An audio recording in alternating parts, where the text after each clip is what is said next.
तिकडे वर्धा चंद्रपूर गडचिरोली मतदारसंघात काँग्रेसचे उमेदवार शैलेश अग्रवाल यांनी अचानक माघार घेतली। त्यामुळे काँग्रेसमध्येच अंतर्गत कलह उफाळून आलाय। काँग्रेसच्या एका नेत्याने विरोधकांकडून घेतलेले 5 लाख रुपये प्रत्येक नगरसेवकाला वाटले असा गंभीर आरोप माघार घेतलेले उमेदवार शैलेश अग्रवाल यांनी केला होता। त्यांच्या आरोपांना वडेट्टीवारांनी दुजोरा दिलाय। 40 ते 50 नगरसेवकांना पैसे वाटल्याचा आरोप वडेट्टीवारांनी केलाय।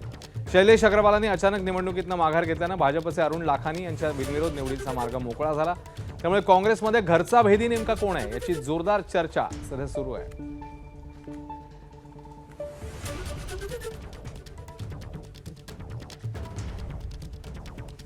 मी ऐकलं आहे की काही नगरसेवकांना 5-5 लाख रुपये एका काँग्रेसच्या नेत्यांनी दिलेत असं मी ऐकलं आहे, पण माझ्यापाशी त्याचा संदर्भात नाही।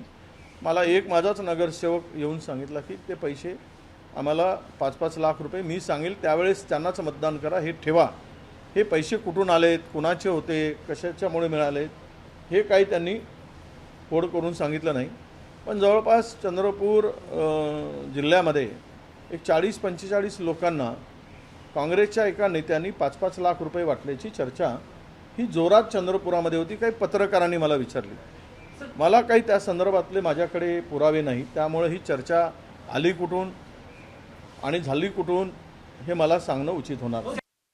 आजचा दिवस काय आहे? 6 जून। याच दिवशी छत्रपती शिवाजी महाराजांचा राज्याभिषेक झाला होता। छत्रपती शिवाजी महाराजांनी निष्ठा शिकवली की निष्ठेसाठी प्राण गेला तरी 72। मग आश्चर्य वाटतं की मग त्यांच्या नगरसेवकांनी पैसे घेतले असेल तर जय भवानी जय शिवाजी म्हणत तुम्ही आपल्या कार्यकर्त्यांना निष्ठा शिकवा ना। असे विकाऊ कार्यकर्ते घेऊन जर पक्ष चालवले जात असेल तर याला कोण जबाबदार राहील? आम्ही हा प्रयत्न करतो की आमचा कार्यकर्ता निष्ठावान राहावा आणि मला या गोष्टीचा अभिमान आहे की मी अशा कार्यकर्त्यांच्या सोबत काम करतो ज्या कार्यकर्त्यांना अशा पद्धतीने कोणीही पैसे देऊन मोहामध्ये पाडू शकत नाही। अशा पद्धतीचा कुठल्याच पैशाचा देवाणघेवाण कुठल्याच नगरसेवकांसोबत झाला असं मला वाटत नाही। किमान आमच्यासोबत तरी आम्ही तरी या पूर्ण एपिसोडचे लाभार्थी मुळीच नाही। चंद्रपूर महानगरपालिकेमध्ये असा प्रकार तर घडलेला मुळीच नाही। वडेट्टीवार साहेबांनी जर अशा पद्धतीचं स्टेटमेंट केलं असेल तर कदाचित त्यांनी नक्कीच त्याच्यावर अभ्यास केला असेल, मगच साहेबांनी अशा पद्धतीचं स्टेटमेंट केलं असतं पाहिजे असं मला वाटते। तर निवडणुकीमध्ये पैशांचा बाजार मांडणाऱ्यांवर टीका करताना काँग्रेस नेते विजय वडेट्टीवार यांची जीभ घसरली। यावरून मंत्री संजय शिरसाट यांनी आता पलटवार केलाय। पाहूया।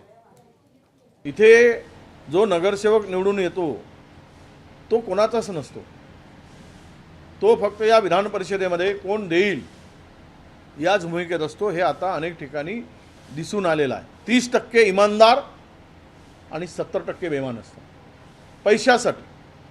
आणि पैसे सहज किती मिळावेत? 5 लाख, 10 लाख, 15 लाख? अरे काय धंदा करून ठेवला आहे राजकारणाचा? म्हणजे मला असं वाटतं की विधान परिषदेतलं राजकारण वेश्येला लाजवेल इतक्या खालच्या स्तरावरचं झालेलं आहे। स्वतःच्या कार्यकर्त्याला वेश्या म्हणणं कोण विकले जाते? तुमचे कार्यकर्ते म्हणजे ते वेश्या आहेत? कमीत कमी एखादा गोष्ट सांगताना किंवा बोलताना याचं भान ठेवलं पाहिजे। राजकारणामध्ये एखाद्याने माघार घेतली तो वेश्या झाला। इतके वर्ष तुमच्याबरोबर जो कार्यकर्ता काम करतोय तुम्हाला त्याला अशा भाषेमध्ये बोलणं अत्यंत गैर आहे।